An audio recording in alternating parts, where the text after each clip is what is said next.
गीत गाइबारे हो नृत्य करिबारे हो अभिनय करिबारे हो एवं विभिन्न स्थपति कार्य निजको सन्निहित करिसेंदी। तेणु प्रतिभार खनि कहले अत्युक्ति हेब नाही। तेणु आपण माने कोनी प्रतिभा मानठू वर्तमान जहाँ देखिबे ताको भाविबा जे गोटे गोटे सैंपल माने।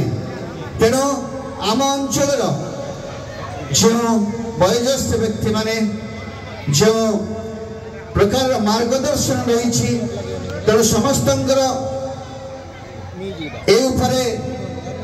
प्रतिभा मान गढ़ी तोलिबार जो परंपरा रही ताहा सबुदिन रहिबो।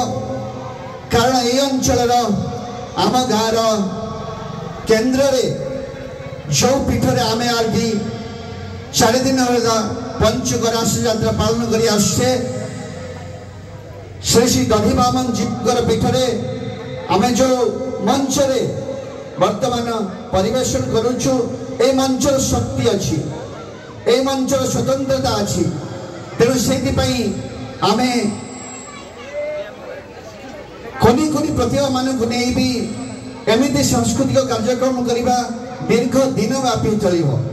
तेणु यार परवर्ती पर्यायर आमे देखिबा एक जोश भरा नृत्य षष्ठ श्रेणी छात्री मान द्वारा देश रंगीला।